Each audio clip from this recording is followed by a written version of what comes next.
The morning air in Aachen was brittle with cold on December 14th, 1944. The city lay in ruins, roofs torn open to the sky, stone facades scorched and shattered, entire streets reduced to rubble heaps. Yet amid this devastation, something unexpected drifted through the frozen air, the unmistakable aroma of bacon sizzling over a hot pan. For Martha Klinger, a 7-year-old mother of 3, the smell was both foreign and achingly familiar.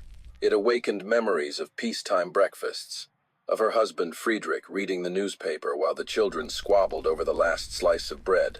Those mornings seemed like a different lifetime, buried under 12 years of dictatorship and 6 years of war. Now, as she clutched the hand of her youngest child, 8-year-old Greta, Martha felt the pull of that smell as though it were a rope tugging her forward through the rubble. "Mutti," whispered Greta, tugging on her sleeve. "Are we allowed to go?" The girl's eyes were wide with hunger. German children had grown accustomed to meals that barely qualified as meals: thin soup, potatoes, ersatz bread that crumbled like dust. Bacon was a fairy tale. Martha hesitated. The Americans had taken control of Aachen 2 months earlier, the first German city to fall into Allied hands. The new occupiers had issued strict instructions. Civilians were to keep their distance, avoid fraternization. Rumors whispered of harsh punishments for those who broke the rules. And yet there was the smell. Rich, greasy, impossible. It cut through years of propaganda, through her fear and her hunger alike. Slowly, she let Greta guide her forward. They turned onto Rumerstrasse, a street once lined with proud stone houses, now little more than jagged walls. What they saw next stopped Martha in her tracks. In the courtyard of a half-collapsed building, American soldiers from the 18th Infantry Regiment of the 1st Infantry Division had set up a field kitchen. Smoke curled from metal chimneys. Soldiers in heavy coats and steel helmets moved briskly among stoves and crates, frying eggs, stacking plates, cutting slices of white bread, and handing them out to a crowd of German children gathered in awe. It was a vision from another world. Plates piled high with scrambled eggs, strips of bacon glistening with fat, and bread so soft it seemed to melt in the hands. A soldier leaned down, smiling, and pressed a plate into the hands of a little boy, who accepted it with a mixture of reverence and disbelief. Martha froze. Her entire body wanted to move forward, but her mind recoiled. For years, she had been lectured, reminded, scolded that these men were barbarians. The Reich's propaganda had painted Americans as greedy, violent, uncivilized. Joseph Goebbels himself had declared that American soldiers would plunder, starve, and abuse the German people the moment they set foot on the Reich's soil. Yet here they were, feeding German children without hesitation. A young lieutenant noticed Martha standing at the edge of the crowd. His face was wind-burned, but his expression softened as he spotted Greta clutching her mother's hand. He stepped toward them with a tin plate, speaking in halting German. For the little one. On the plate lay eggs, bacon, and a slice of bread still warm from the pan. Greta's eyes widened. She looked up at her mother, silently begging for permission. Martha's throat tightened. The moment was unbearable. To accept meant betraying everything she had been taught. To refuse meant denying her daughter food she desperately needed. Her hesitation lasted only a heartbeat. She nodded. Greta seized the plate with trembling hands. She bit into the bread, and a small, involuntary sound escaped her, a whimper of joy, like a child unwrapping a long-dreamed-of present. And in that instant, Martha felt something collapse inside her. A wall she hadn't even realized was there crumbled silently. For years she had swallowed the lies, convincing herself they were true. But the taste of eggs and bacon on her daughter's lips exposed the deception more thoroughly than any Allied leaflet or whispered rumor ever could. This was more than food. It was the collapse of a worldview, delivered on a tin plate by the enemy. The scene might seem small, one family, one plate of food, but in truth, it was monumental. Moments like this rippled through Aachen and beyond in December 1944. For civilians who had endured 12 years of indoctrination, the simplest acts of American abundance carried the power of revelation. What happened in Aachen was not unique. Across Europe, civilians had similar first encounters with Allied soldiers that shattered Nazi lies. In Normandy, French villagers expecting cruelty instead found GIs distributing chocolate bars and chewing gum to their children. In Italy, peasants living under fascist rule were astonished by the generosity of Allied soldiers who repaired wells and shared medical supplies. Everywhere the Allies advanced, propaganda crumbled not under bombs, but under the weight of reality. For Germans, however, the impact was particularly devastating. They had been told not merely that the enemy was cruel, but that America was weak, decadent, poor, racially divided, incapable of sustaining war. To discover instead a superpower so rich it could feed its enemies was a revelation with profound psychological force. That morning on Rumorstrasse was just the beginning.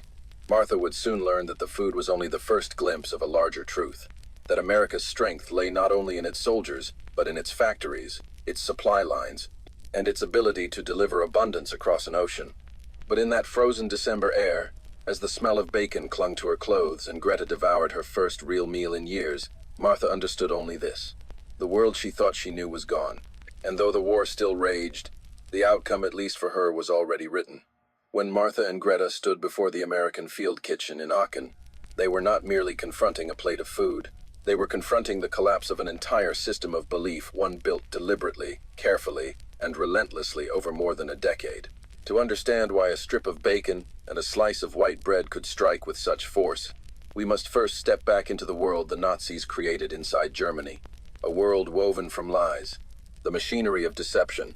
From the moment Adolf Hitler seized power in 1933, the Nazi regime had understood the importance of controlling perception. Joseph Goebbels, Minister of Propaganda, often remarked that words and images could be as decisive as tanks or planes. His task was simple but immense: to convince Germans not only that their cause was just, but that their enemies were degenerate, weak, and destined to fail. America was a particular target. In Nazi rhetoric, the United States was portrayed as a land of corruption and chaos. Newspapers and radio broadcasts described cities riddled with crime, citizens unemployed and starving in breadlines, and a government incapable of order. Pamphlets illustrated American soldiers as lazy cowards or as brutish mercenaries driven by greed. Hollywood films were dismissed as evidence of cultural decadence. There was also a venomous racial dimension. Nazi propaganda railed against America as a mongrel nation, polluted by immigrants, Jews, and African Americans. Hitler himself sneered that the U.S. was a half-Judaized, half-negrified society, incapable of real greatness. In classrooms, German children were told that American boys grew up undisciplined and spoiled, unfit to fight a disciplined European army. The message was clear. Germany's enemies might have machines and numbers, but they lacked spirit, unity, and racial purity. In the end, the Reich would prevail because its people were forged in hardship while Americans were soft, corrupt, and cowardly. Life under shortages. But the strength of propaganda is always tied to lived experience. In the early years of the Reich, many Germans found Goebbels' caricature of America plausible. The Great Depression had indeed hit the U.S.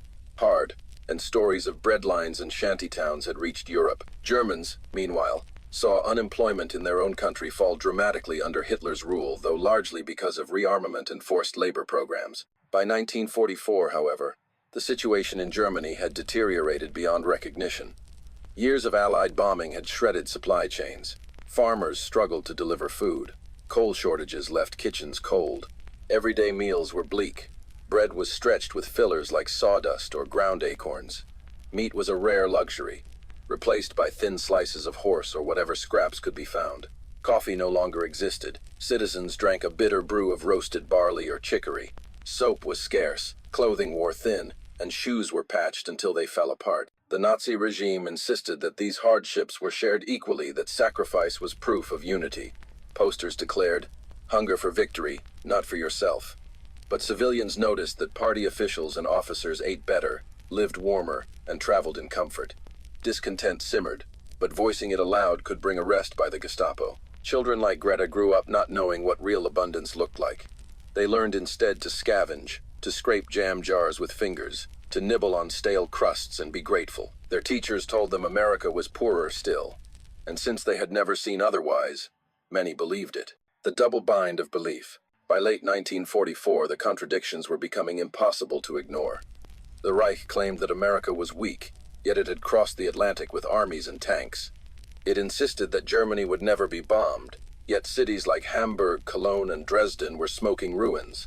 It promised that the enemy would bring only destruction, yet American soldiers in Aachen were handing out food. Still, belief does not collapse all at once. For civilians like Martha, propaganda created a double bind: doubt the message and risk despair, or cling to it and risk disappointment. Most chose the latter, at least outwardly.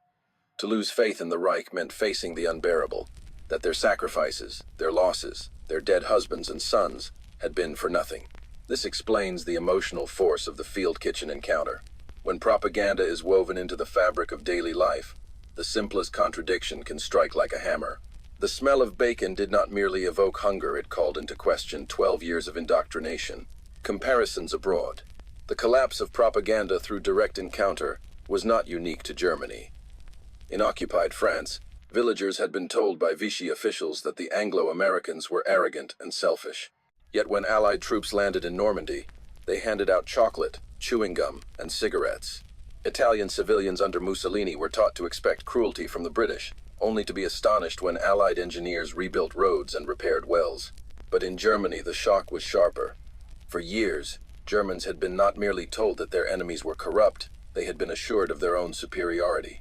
Italians might have been disillusioned with fascism, but they had not been raised to believe that they were destined to rule the world. Germans, by contrast, had been told that they were history's chosen people, standing above decadent outsiders. To see their inferiors distribute food and medicine so casually was to confront the possibility that everything had been upside down. The fragility of lies. By 1944, Goebbels' propaganda machine was sputtering. Shortwave radios carried foreign broadcasts into German homes despite strict bans. Rumors from returning soldiers contradicted official claims of victory. Leaflets dropped by Allied planes warned civilians of coming offensives with a precision that made Nazi denials absurd. Yet propaganda remained powerful until the very end, not because people believed it wholeheartedly, but because it filled a void. It gave structure to fear and suffering. It offered the hope that starvation, bombing, and sacrifice had meaning. That is why a plate of bacon mattered. It was not merely the taste of fat and salt. It was the collapse of a narrative, a sudden realization that the Reich had not protected its people, that it had not told the truth, that the enemy it demonized could show more humanity in a single gesture than the regime had shown in 12 years. In Aachen that December, Martha Klinger experienced this collapse firsthand. Her daughter's joy in eating American food was both miraculous and devastating. For Martha, the lies of Goebbels had not been toppled by speeches or pamphlets. They had been toppled by lived reality, by the undeniable, overwhelming contrast between hunger and abundance. And that reality was only beginning to reveal itself. Soon she would see hospitals stocked with medicine, motor pools filled with vehicles, warehouses bursting with supplies. The propaganda about America's weakness would look increasingly ridiculous in the face of American abundance. But for Martha, it all began with the smell of bacon drifting through a ruined street, a city of crowns and ruins. For most Germans, the name Aachen carried a weight of history. Long before it became the first German city captured by the Allies, it was known as the home of Charlemagne, the emperor who had united much of medieval Europe and whose coronation chapel stood at the city's heart. German schoolchildren learned to revere Aachen as a symbol of the Reich's supposed thousand-year destiny. Nazi leaders often invoked Charlemagne as a proto-German figure, a man whose empire foreshadowed Hitler's ambitions for European domination. By 1944, however, Aachen was a shadow of its storied past. Allied bombers had reduced much of the city to rubble. Entire districts were flattened, streets choked with debris, roofs blown away so that winter rain and snow poured directly into ruined houses. The medieval cathedral still stood, but much of the surrounding old town had been gutted by firestorms. Civilians, those who hadn't fled, huddled in basements and cellars, waiting for an end that seemed both inevitable and unimaginable. When Martha walked through those ruined streets, she often felt the weight of history pressing against her despair. Here was the city that had crowned emperors, now broken, its proud facades collapsing into dust. The contrast mirrored the fate of Germany itself, a nation that believed it was destined for greatness, now staring into the abyss. The battle begins. The Battle of Aachen began on the 2nd of October 1944. For the Allies, it was more than just another city on the map. Aachen lay directly on Germany's western border, at the edge of the Siegfried Line, a massive network of bunkers and tank traps designed to shield the Reich from invasion. Capturing it would open the road into the heart of Germany and send a symbolic message: Hitler's fortress was vulnerable. For Hitler, however, Aachen's importance was almost mystical. To surrender the city of Charlemagne without a fight was unthinkable. He declared Aachen a Festung, a fortress city to be defended at all costs. Orders went out that there would be no withdrawal, no capitulation. Officers who suggested otherwise risked execution. Thus, when the U.S. 1st Infantry Division and 30th Infantry Division closed in, they faced not a garrison willing to negotiate, but a fanatical defense. German units, many drawn from the 116th Panzer Division and hastily conscripted Volksgrenadiers, fought block by block. Civilians were trapped between two grinding machines of war. The destruction of daily life. For Martha and her neighbors, the battle turned daily survival into a nightmare. Shells screamed overhead day and night, collapsing walls, igniting fires, and sending shards of glass flying through the air. American artillery was relentless, pounding German positions with thousands of rounds. Civilians lived underground, emerging only briefly to fetch water or search for scraps of food. The Gestapo prowled even during bombardments, hunting for signs of defeatism. One of Martha's neighbors, Herr Baumann, had muttered that the Americans would be in the city soon, and that it might be better if they came quickly. He disappeared the next morning. No one asked questions. Everyone knew where he had gone. Meanwhile, Nazi propaganda broadcasts boomed from loudspeakers. The Führer will never allow Aachen to fall. Yet the sound of artillery and the sight of advancing American troops told a different story. House-to-house combat. By mid-October, Aachen had become a miniature Stalingrad. American infantry squads advanced from house to house, blowing holes through walls to avoid the sniper fire that raked the streets. German defenders, often just a handful of teenagers armed with Panzerfausts, fought from attics and cellars. Civilians like Martha heard the thud of grenades from one room to the next, the rattle of machine guns echoing through stairwells. The Americans brought overwhelming firepower. Tanks rolled through narrow streets, flattening whatever rubble stood in their way. Flamethrowers cleared basements. P-47 Thunderbolt fighter bombers circled overhead, strafing strongpoints. Yet despite this, German resistance remained stubborn. Hitler's orders allowed no retreat, and many soldiers fought not for victory but for fear of their own regime's punishment. For civilians, the horror was compounded by uncertainty. Should they flee the fighting, risking crossfire, or should they stay in their cellars, risking burial alive when buildings collapsed? Martha chose to keep her children underground, clutching them as bombs shook the walls. Greta sometimes whimpered in her sleep, whispering of bacon and bread, even though she had not yet tasted them. Symbolism on both sides. To the Americans, Aachen was a test of resolve. Could they breach Germany's border? Could they prove that the Reich was not impregnable? Reporters embedded with the U.S. Army wrote that the fall of Aachen would mark the beginning of the end. To Hitler, Aachen was proof that his will alone could defy reality. When generals suggested tactical withdrawal, he exploded in rage. "Not one step back," he shouted, echoing Stalin's orders at Stalingrad. The irony was bitter. The dictator who mocked Soviet tactics now borrowed them.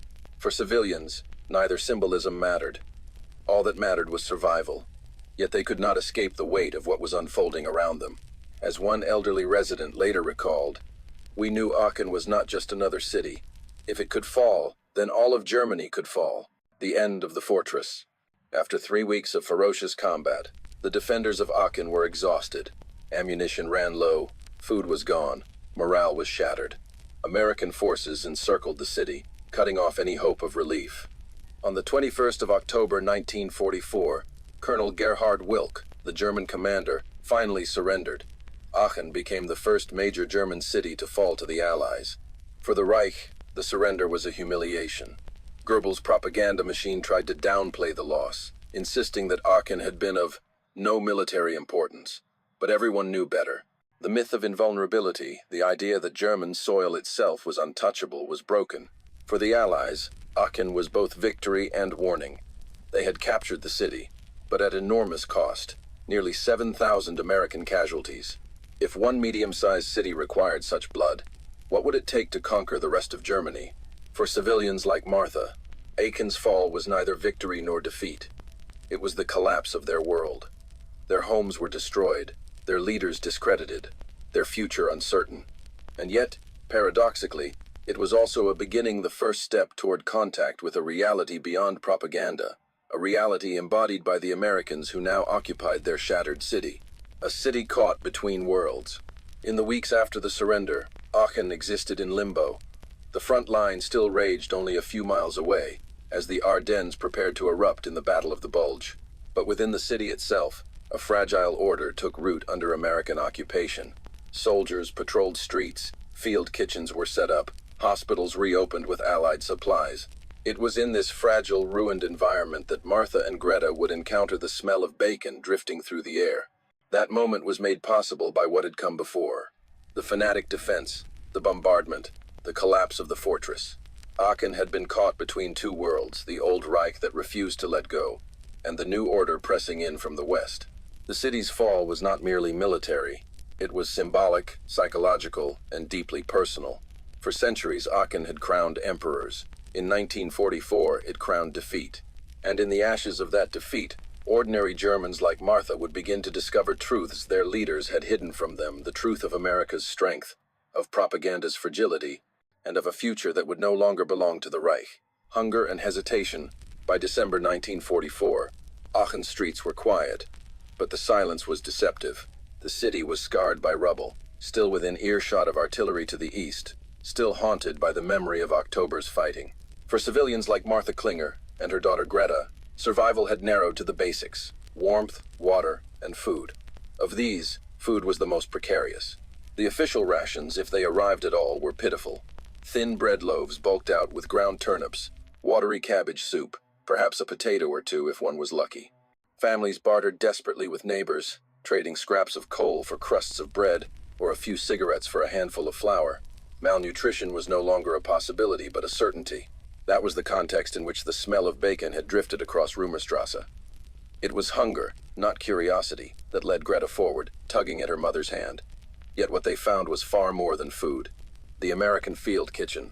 The field kitchen stood like an oasis amid ruins, stoves hissing, smoke curling skyward, soldiers bustling with trays and ladles.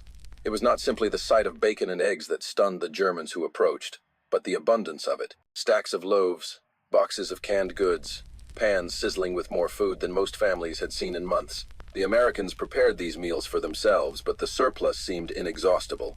And so, in an unofficial, unplanned act of generosity, soldiers began offering plates to the crowd of hungry children who gathered nearby. One corporal later recalled, "We had kids staring at us, eyes wide as saucers. What were we gonna do? Eat in front of them? We gave them plates. Hell, we had more food coming tomorrow." For the children, the moment was overwhelming. Some devoured the food instantly, as though afraid it might vanish. Others nibbled cautiously, stunned by flavors they had only half remembered. For the adults, however, the moment carried deeper tension. Accepting food from the enemy meant crossing a line.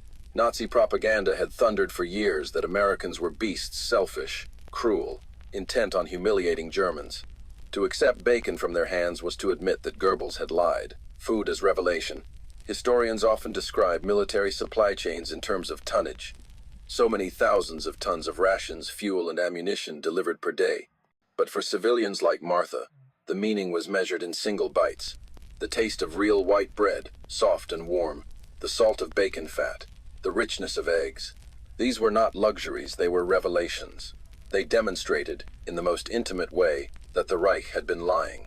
How could America be the starving, decadent nation described in speeches, when its soldiers handed out food more lavish than any German table had seen since 1939?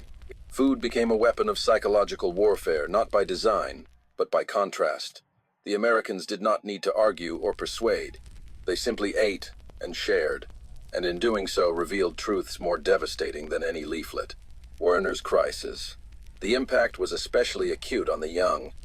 Werner, a 14-year-old Hitler youth who lived 2 streets over from Martha, had grown up saturated with Nazi ideology.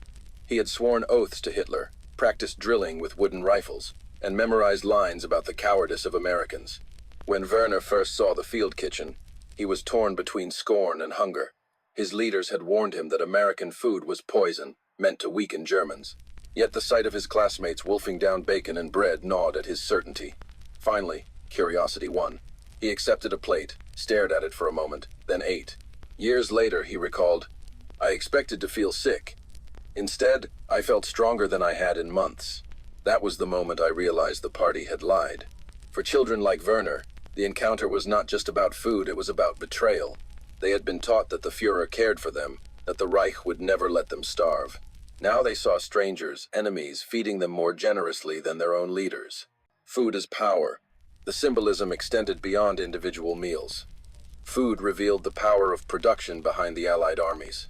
Each tin of corned beef, each loaf of white bread, each sack of flour represented a vast logistical machine stretching back across the Atlantic. The United States was shipping more than 50,000 tons of supplies a day to the European theater. Field kitchens in Aachen were just one tiny outlet of that abundance. To German civilians, the casual generosity of American soldiers conveyed something staggering. These men had so much that they could give it away without hesitation. By contrast, German soldiers and civilians alike were scraping the bottom of the barrel, stretching rations, scavenging, substituting, and still going hungry.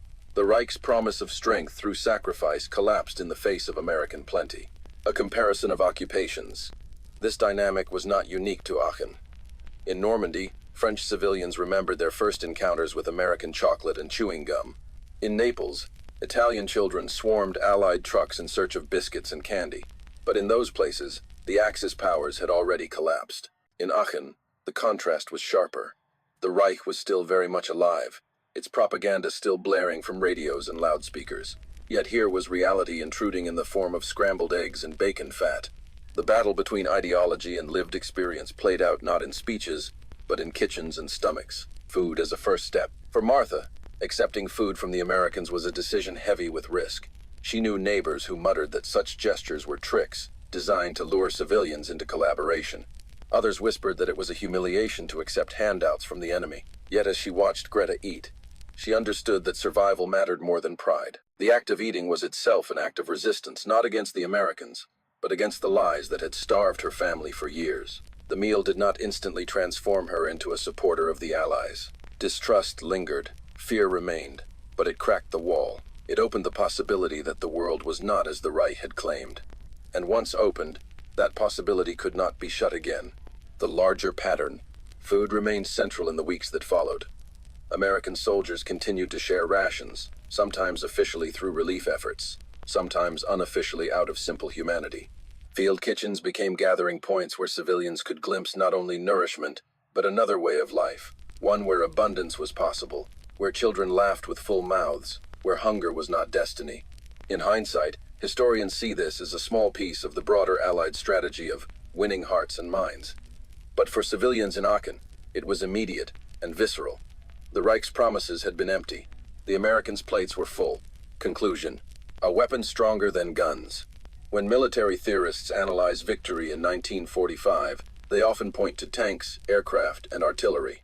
Yet for Martha, Greta, Werner, and countless others, victory arrived first on a plate. Food became a form of psychological warfare, though not through propaganda leaflets or official campaigns. Its power lay in contrast between scarcity and plenty, between lies and lived truth. The first encounters in Aachen showed civilians that the enemy could not only fight better, but live better. And in that realization lay the beginning of the end for the Reich, not in Berlin, not in a grand strategy, but in the simple act of a child biting into bacon for the first time in years. Hospitals without medicine. For much of 1944, medical care in Germany had become an exercise in improvisation. Hospitals were overwhelmed not only with wounded soldiers but also with civilians injured during air raids.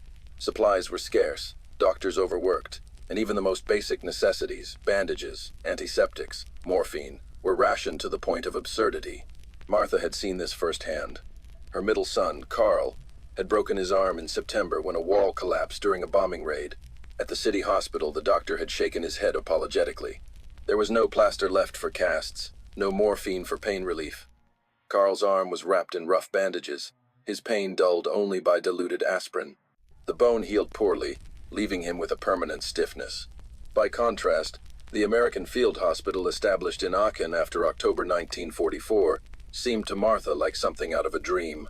Clean white sheets, rows of sterilized instruments, cupboards stocked with supplies. Doctors moved briskly from bed to bed, assisted by nurses in crisp uniforms. When Martha first visited, taking along her neighbor's elderly father, who had pneumonia, she could hardly believe what she saw. The Americans administered penicillin, a miracle drug she had only heard rumors of. Within days, the man's fever broke. Martha's eyes widened when she overheard a nurse say, "We've got plenty more where that came from." The phrase stuck with her. Plenty more. In Germany there was never plenty. There was only not enough. The wealth of medicine, the abundance of American medical care carried profound psychological weight.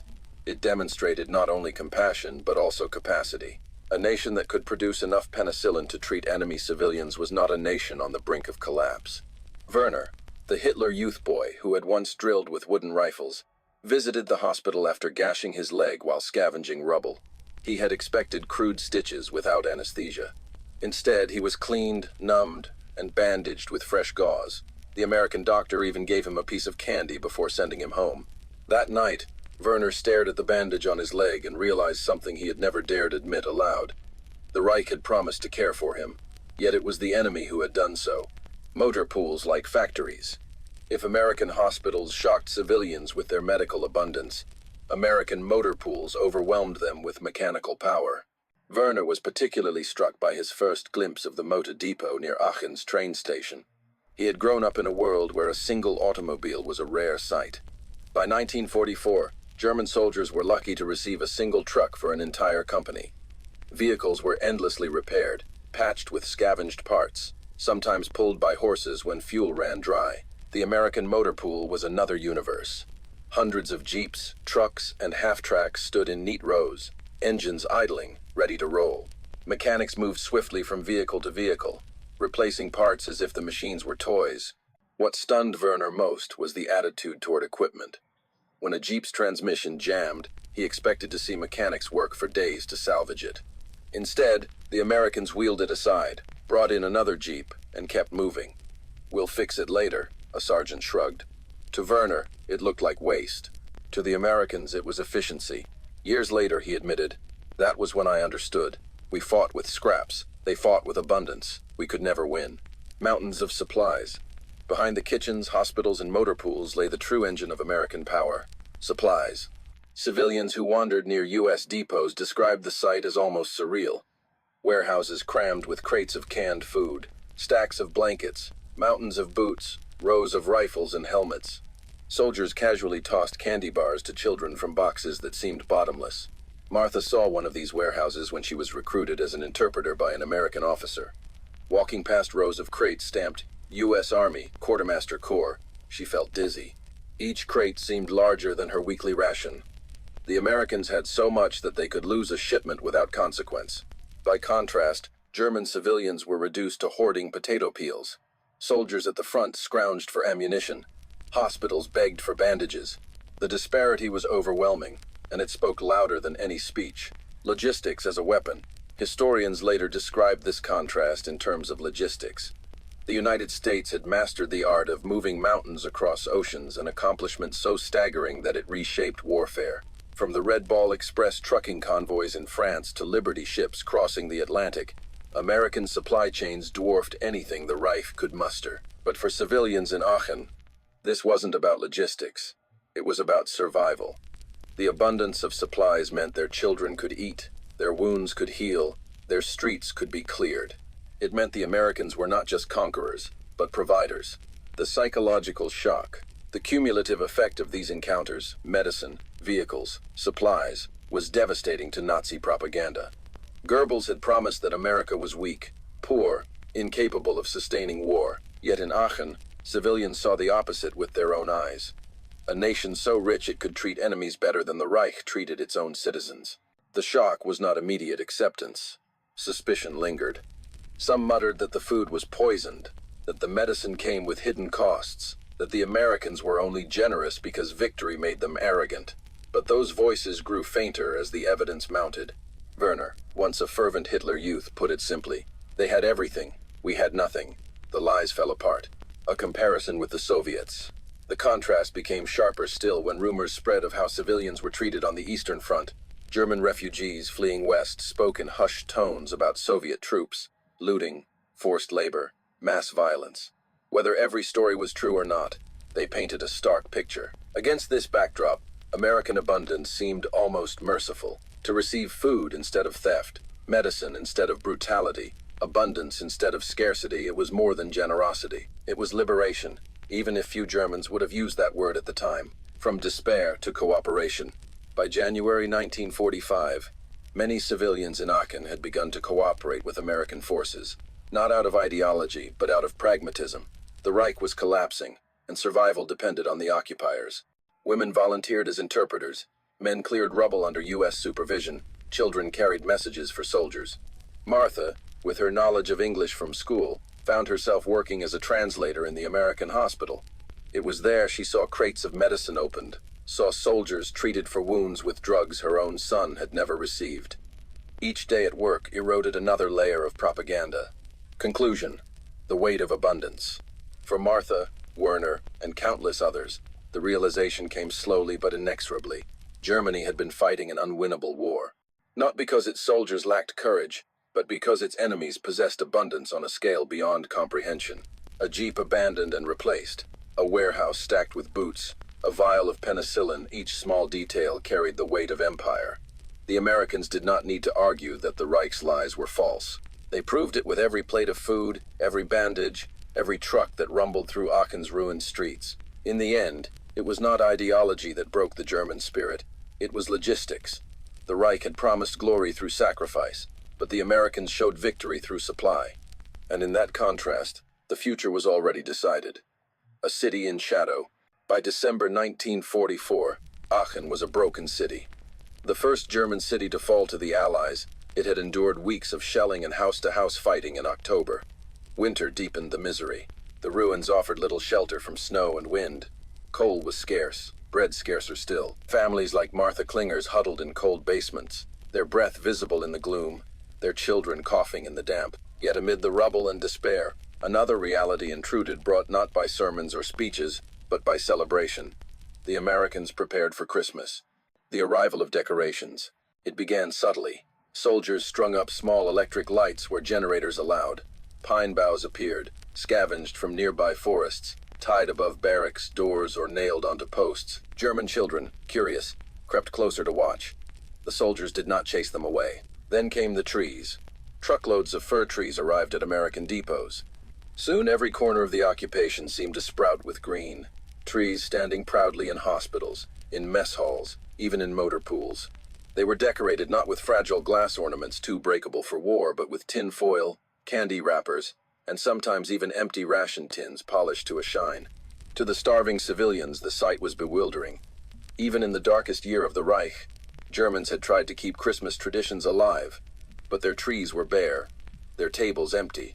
For years, Goebbels had urged families to substitute wooden toys for sweets, patriotic songs for carols. In 1944, many had no tree at all. And now, here were the Americans, newcomers in a ruined land, celebrating with more color and light than most Germans could dream of. The feast. The real astonishment came on Christmas Eve. The Americans prepared feasts. From their endless warehouses, they drew turkeys, hams, potatoes, cakes, pies, even coffee and chocolate. Soldiers grumbled about being far from home, but their mess halls brimmed with food. And, as in October with the bacon, the generosity spilled outward. Children peered through windows and were beckoned inside. Nurses in the field hospital brought small German patients into the wards decorated with wreaths. A chaplain handed out candy canes to wide-eyed children who had never seen one before. Martha brought Greta and Karl, her middle child, to one such gathering in a converted schoolhouse. She expected suspicion, maybe hostility. Instead, an American cook pressed steaming plates into their hands. Thick slices of turkey with gravy, mashed potatoes drenched in butter, bread rolls still warm from the oven. Greta devoured hers in silence, her eyes wide. Karl, stiff from his poorly healed arm, managed only a few bites before tears welled in his eyes. Martha at first thought he was in pain. Then she realized they were tears of disbelief. The sound of carols. That night, German civilians gathered outside an American barracks when they heard music. A group of soldiers had assembled in the cold, singing carols in English. Silent Night, Oh Come All Ye Faithful.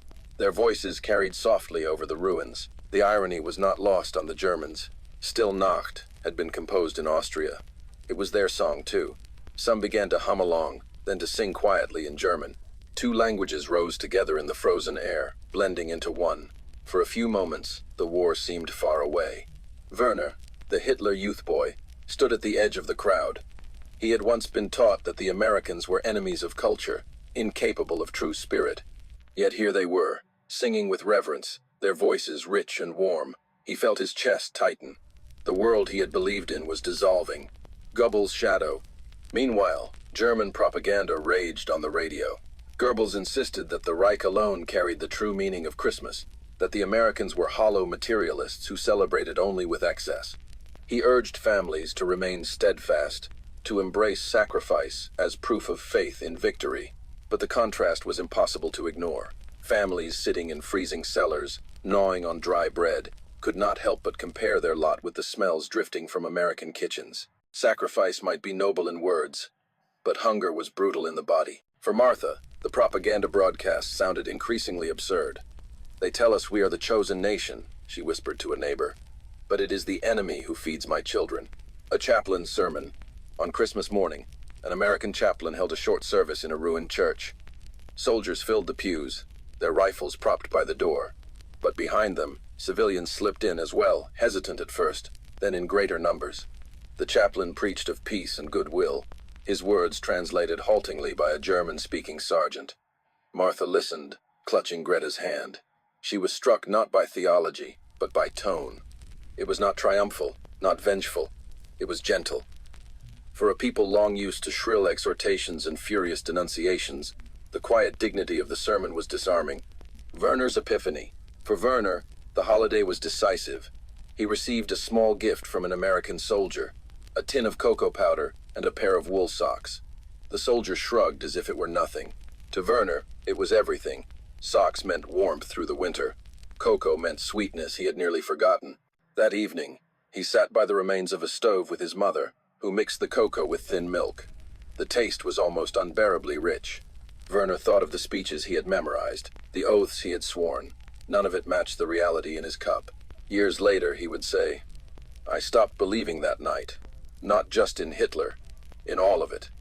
If the enemy could give me cocoa at Christmas, then everything they had told us was a lie." The psychological power of celebration.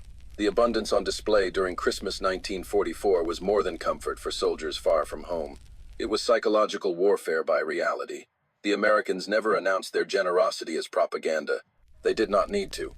The sight of children with full bellies, of trees twinkling in ruined streets, of hymns sung in 2 languages, all of it undermined years of Nazi lies more effectively than any leaflet dropped from a plane.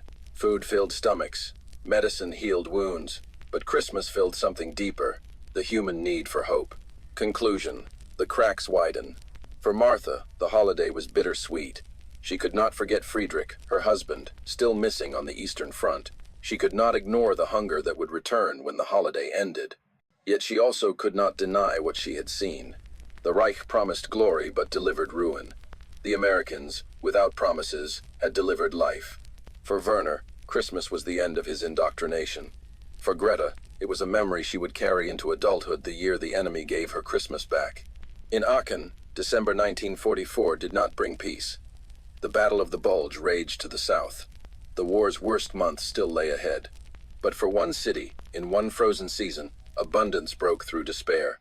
The smell of turkey, the sound of carols, the light of decorated trees, all these whispered the same truth. The Reich was crumbling, and another world was already here. Beyond Aachen, the experience of Martha, Greta, and Werner in Aachen was not isolated. Across Europe, as Allied armies advanced, civilians encountered the reality of American abundance and Soviet brutality. Each encounter shaped how liberated or occupied peoples understood not just the war, but the very nature of power.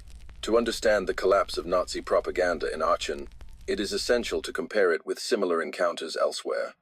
The jubilant receptions in France and Italy, and the far darker experiences under the Soviet advance in the East. France, liberation with chocolate and cigarettes.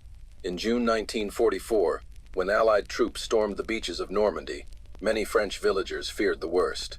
They had lived under German occupation for 4 years, accustomed to scarcity, repression, and humiliation. German propaganda had warned that the Allies were brutal and careless, that liberation would bring chaos. Yet when American soldiers marched into towns like Sainte-Mère-Église or Carentan, they were greeted with astonishment.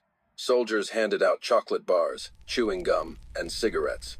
For children it was paradise. For parents it was bewildering. How could an army in the midst of war afford to distribute luxuries their own occupiers had hoarded? In Paris, the contrast was even sharper. German soldiers had grown notorious for requisitioning food and wine.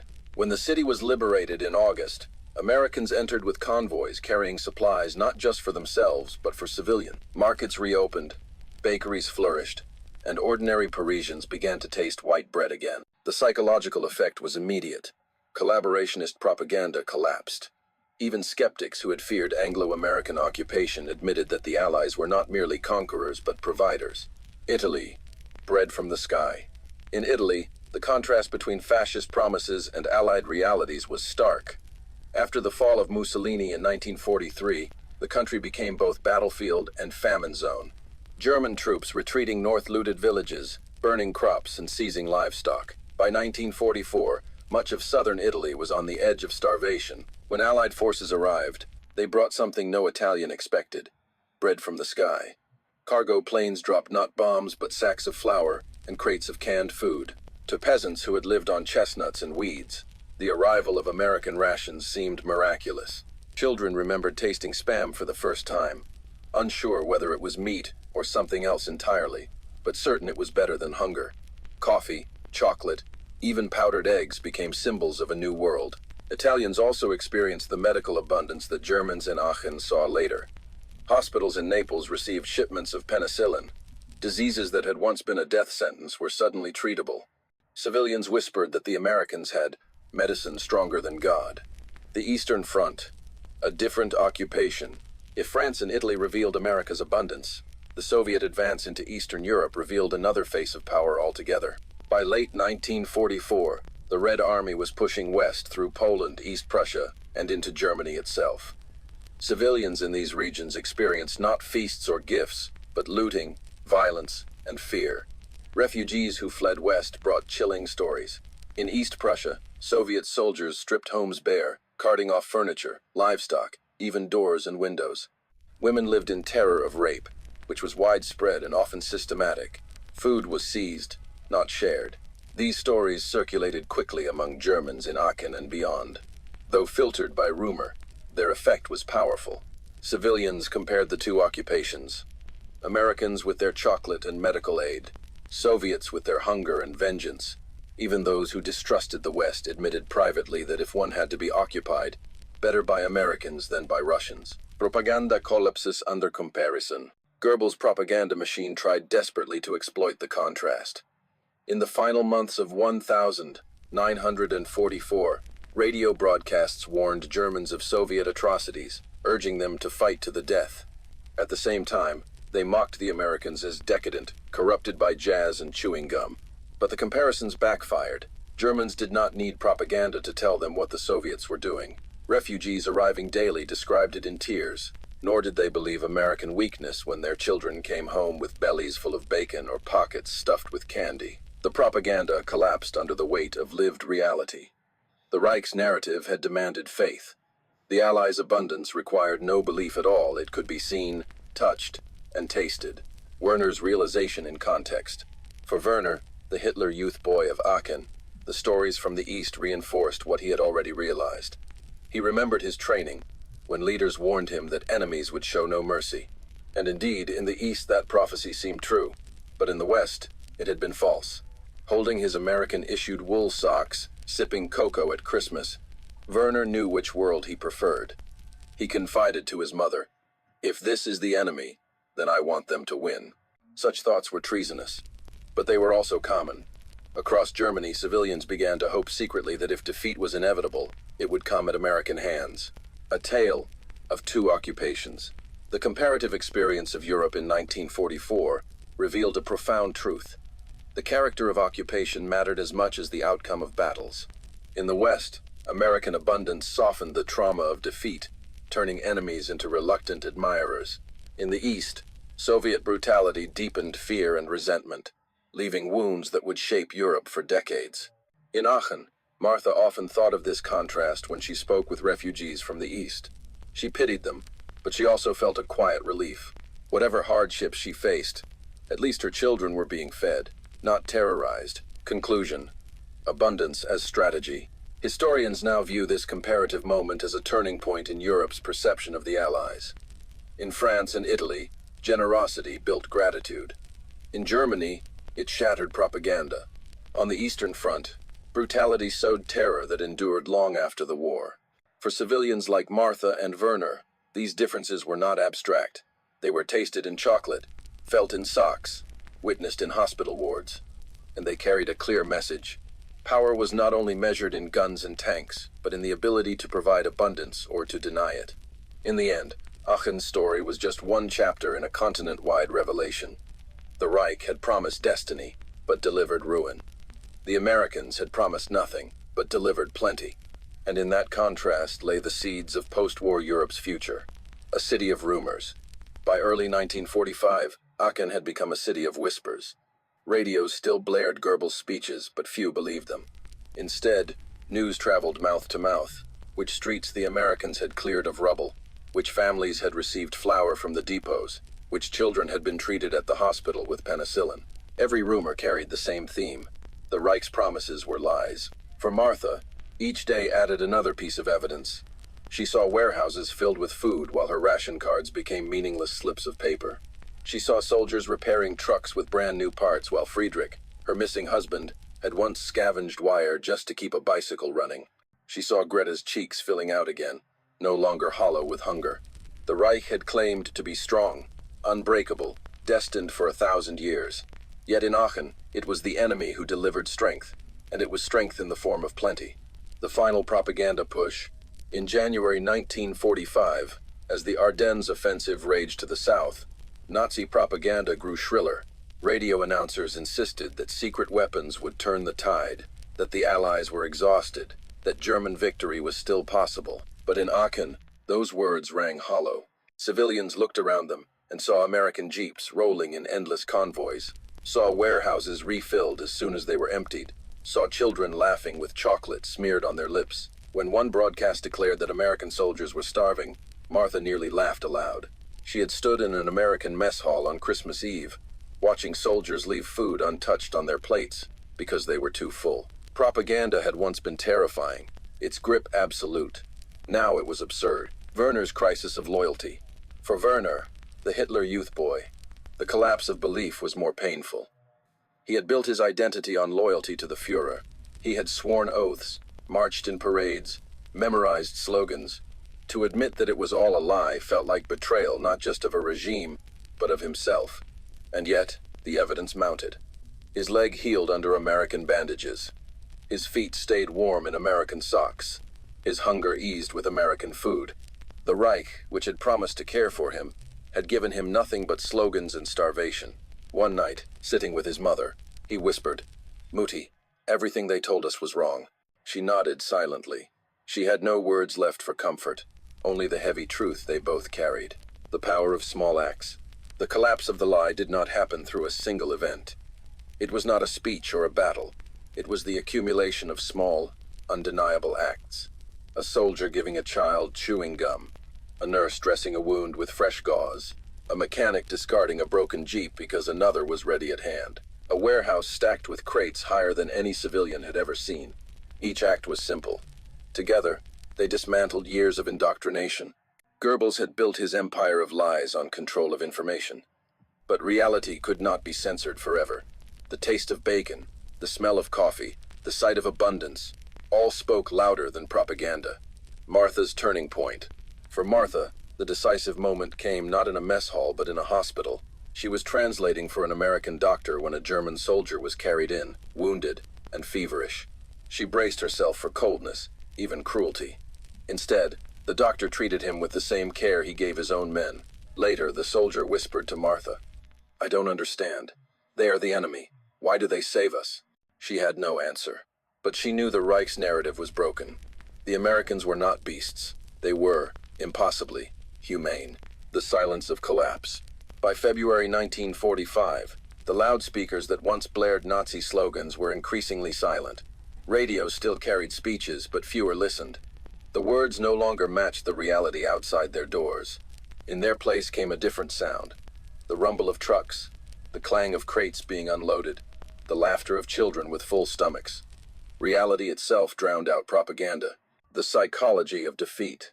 Historians later described this moment as the psychological collapse of the Reich. The Wehrmacht still fought with ferocity at the front, but at home the civilians no longer believed. The Reich had lost not only cities and armies, but also trust. In Aachen, defeat was not abstract. It was visible in every American warehouse, every motor pool, every hospital ward. The Reich had claimed to be invincible, but reality showed otherwise. Werner, who had once marched proudly in Hitler Youth parades, now felt only shame when he remembered the slogans. He realized that power built on lies could not endure against power built on abundance. Beyond Aachen, this collapse was mirrored across Germany. As Allied armies pushed deeper, more civilians saw the contrast between propaganda and reality. In Cologne, Düsseldorf, Frankfurt, everywhere, the same story unfolded. Civilians tasted Allied food, wore Allied wool, healed with Allied medicine. The Reich's words dissolved into air. By the time Allied troops crossed the Rhine in March 1945, belief in Nazi propaganda had largely evaporated. Fear remained, yes, but belief was gone. Conclusion: the lie unmasked. The collapse of the lie in Aachen was not dramatic. It did not come with shouts or riots. It came quietly, in the minds of mothers, children, and even former Hitler Youth. It came through the undeniable contrast between hunger and plenty, between promises and reality. For Martha, it meant hope that her children might live. For Werner, it meant the painful realization that he had been deceived. For countless others, it meant the end of faith in the Reich. In the end, Nazi propaganda did not fall to Allied speeches or leaflets. It fell to bacon frying in a pan, to penicillin in a syringe, to cocoa in a tin. It fell to reality abundant, undeniable, overwhelming. The Reich had promised destiny. The Americans had promised nothing, and it was the promise of nothing, fulfilled with everything, that shattered the lie. The hidden battlefield. Wars are often remembered for battles: the clash of tanks at Kursk, the beaches of Normandy, the Ardennes forest.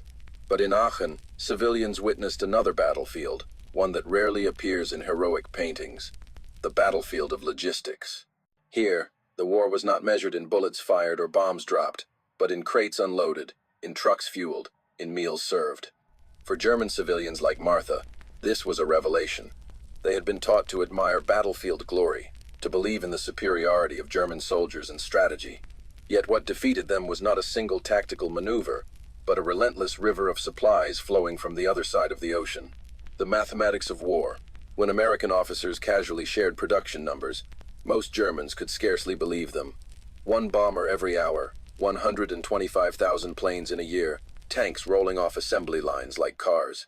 These figures seemed like propaganda, but the evidence was parked outside their homes, flying overhead, feeding their children. Historians later called this the mathematics of war. For every German plane, America built 5. For every German tank, America rolled out 4. For every ration packet given to a German soldier, the U.S. Army could feed 10. No matter how skilled German generals were, no matter how fiercely the Wehrmacht fought, they were outnumbered by the very arithmetic of production. Logistics as strategy. In Aachen, Martha saw this reality unfold not in abstract numbers, but in the rhythm of daily life.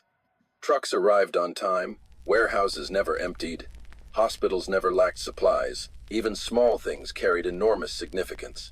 A broken Jeep replaced in hours, a sign that no loss was crippling.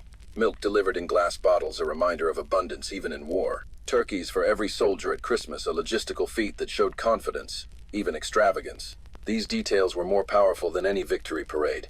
They revealed that the Americans did not simply fight battles. They fought with logistics as a weapon, a different kind of warfare.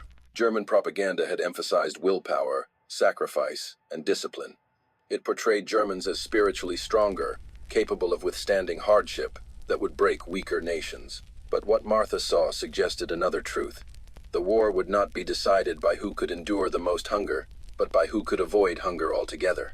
Americans fought a war not of survival, but of abundance. They did not endure shortages, they drowned in excess. For German civilians, this was deeply unsettling. It suggested that their sacrifices had been meaningless. Their suffering, which they had been told was noble, was simply unnecessary. The shadow of the Eastern Front. When refugees from the East arrived in Aachen, their stories sharpened the contrast. In Poland, Belarus, Ukraine, the German army had burned villages, stripped food from civilians, left behind starvation. To those refugees, American abundance seemed even more surreal. One woman, who had fled from East Prussia, whispered to Martha, "When our soldiers came, they took our bread. When the Americans come, they give bread." The juxtaposition was devastating. It revealed not only the weakness of Germany's war effort, but the moral bankruptcy of its methods. Where Germany had taken, America gave. Where Germany destroyed, America built. The scale of the supply machine. From her work with civil affairs, Martha began to glimpse the machinery behind it all. American logistics was not improvisation, it was a carefully engineered system. From the port of Antwerp, trains and trucks carried goods in endless streams. Depots were organized like factories, with labeled crates and rotating stock. Fuel moved through pipelines laid across Europe. Every jeep, every rifle, every blanket had a place in the system. It was not just a supply chain, it was an industrial army, as powerful as any tank division. A German engineer who toured one of the depots told Martha, "This is not an army.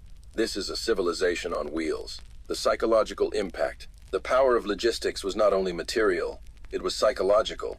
Every full warehouse was a message. The war was unwinnable. Every hot meal reminded civilians that the Reich had failed them. Every replaced truck reminded them that American losses meant nothing. Martha once overheard an American officer shrug at the destruction of several vehicles. "We'll get more next week," he said. That casual remark haunted her. German families wept over lost bicycles, yet Americans treated trucks as disposable. The contrast was unbearable. It showed that the Reich had led its people into a war it could never win, a war already lost. By February 1945, it became clear that the war had been lost long before the Americans entered Aachen. It had been lost not in strategy rooms or battlefields, but in the factories of Detroit, Pittsburgh, and Willow Run. It had been lost when German leaders ignored the scale of America's industrial might and gambled everything on speed, terror, and ideology. Now, in Aachen, that mistake was undeniable. Civilians saw the truth in every delivery truck, in every overflowing warehouse. Werner, still struggling with his disillusionment, asked his mother, "Muddy, why didn't they tell us? Why did they make us believe we could win?" Martha had no answer. She only knew that reality was louder than propaganda. Lessons from abundance. The lesson of Aachen was simple yet profound. Wars are not won only by courage or by generals. They are won by factories, by supply lines, by the ability to feed not just soldiers but civilians. For the Germans, this realization came too late. For the Americans, it was proof that their strategy worked, not just to defeat an enemy, but to overwhelm them with the evidence of abundance. The bacon frying in a courtyard was not just breakfast, it was strategy. Conclusion. Logistics as the decisive weapon. The battlefield of logistics rarely earns medals or monuments. Yet in Aachen, it proved more powerful than any tank or gun. It turned propaganda into dust. It turned doubt into certainty. It turned resistance into resignation. Martha saw it with her own eyes. The war was not lost in the ruins of her city, but in the steady stream of supplies rolling through it. And in that realization lay the larger meaning. Germany had been defeated not by battlefield brilliance, but by the unstoppable machinery of American logistics. The arsenal of democracy, as Roosevelt had once called it, was not a slogan. It was a reality, visible in every crate, every meal, every convoy. And it was this reality that crushed the Reich's illusions once and for all. A city in transition. By spring 1945, Aachen no longer felt like a German city under German rule. The Reich's banners were gone, its slogans ignored. In their place came a new rhythm. The hum of American trucks, the bustle of relief offices, the laughter of children rediscovering play. The war was not yet over. Shells still rumbled in the distance, but for Aachen, the collapse of the Reich was already a lived experience. The city had become a laboratory of the post-war world, where civilians glimpsed both the pain of defeat and the possibilities of a different future, the return of life. For Martha, the most immediate change was in her children. Greta's cheeks, once gaunt, had rounded again. Werner's limp eased as his wounds healed. The constant gnaw of hunger was gone, replaced by something almost forgotten: satiety. The smell of bread once again drifted through neighborhoods. Markets reopened, first with American surplus and then with local produce as farmers dared return to their fields. Schools resumed classes, often with American-supplied notebooks and pencils. Daily life, though still shadowed by war, began to feel possible again. For civilians who had lived through years of deprivation, this revival felt miraculous. Confronting the past, yet abundance did not erase memory. As the Reich crumbled, so too did the illusions it had woven. Civilians now faced uncomfortable questions. Why had they believed the lies for so long? How had they cheered parades while their neighbors starved? Why had they trusted leaders who promised destiny but delivered ruin? For Martha, these questions were personal. She had lost her husband to the war, her home to bombing, her peace of mind to fear. And yet, she realized, she had once been proud of German strength, once repeated slogans she barely understood. The collapse of the Reich was not only political, it was moral, psychological, intimate. Werner's reckoning. For Werner, the reckoning was sharper. He had been the true believer, the Hitler youth boy who once dreamed of glory. Now, at 15, he felt betrayed. His oaths to the Führer mocked him. His training, which had promised heroism, had left him wounded and disillusioned. The Reich had not only lied to him, it had stolen his childhood. And yet, amidst his bitterness, Werner also discovered something new: admiration for the enemy. He watched American soldiers not with hatred, but with awe. Their confidence, their generosity, their sheer abundance fascinated him. He confided to his sister Greta one evening, "If the future belongs to anyone, it belongs to them." A new occupation. As the months passed, Aachen became a showcase of Allied occupation policy. Unlike in the East, where the Soviet advance brought terror, the Americans pursued stabilization. They rebuilt utilities, distributed food, and worked with local leaders to restore order. This approach had strategic aims, preventing chaos, securing supply lines, but for civilians it felt like mercy. The occupiers were not only conquerors, they were providers. Martha, translating for American officers, saw how carefully they managed even small details.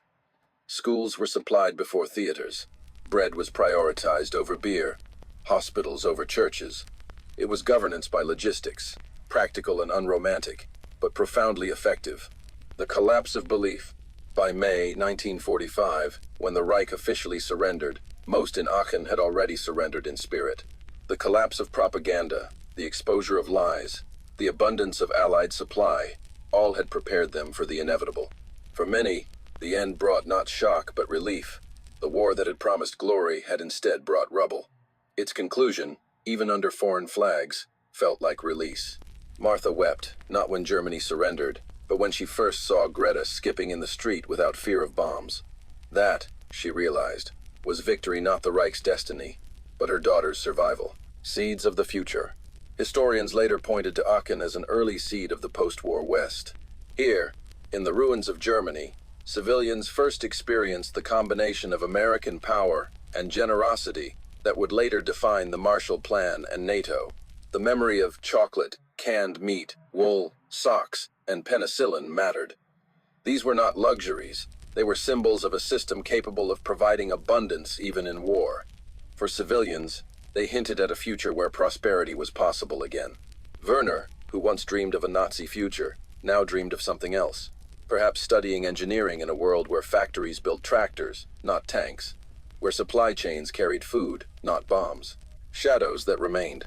And yet, not everything was hopeful. The ruins of Aachen were still ruins. Families still searched for missing fathers, brothers, husbands. Grief lingered, sharper than hunger. Refugees continued to arrive from the east, their stories of Soviet brutality spreading dread. Civilians whispered that they had been fortunate to fall into American hands. Others worried about what retribution might come when the full truth of Nazi crimes was revealed. The legacy of propaganda did not vanish overnight. It lingered in doubts, in silences, in the unwillingness of some to admit what had been believed. Martha's reflection. One evening, months after the surrender, Martha sat with her children in the courtyard, where they had once eaten bacon from American mess tins. She thought of all that had changed since that morning. The collapse of slogans, the arrival of abundance, the rebirth of daily life. She realized that the war had taught her a brutal lesson. Lies could command armies, but they could not feed children. Propaganda could inspire sacrifice, but it could not bake bread. The Reich had promised eternity.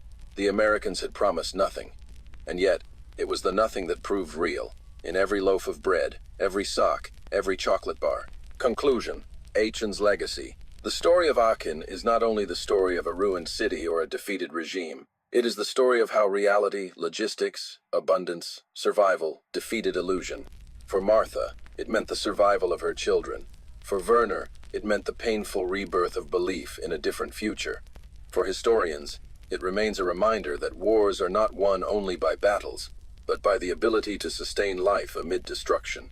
The Reich collapsed not only because it was beaten in combat, but because it failed to provide. Its promises turned to ash, while American abundance turned enemies into reluctant admirers. In the rubble of Aachen, one truth became clear. Power lies not only in tanks and guns, but in the ability to keep people fed, warm, and alive. And it was this truth, as much as any battlefield victory, that shaped the world that followed.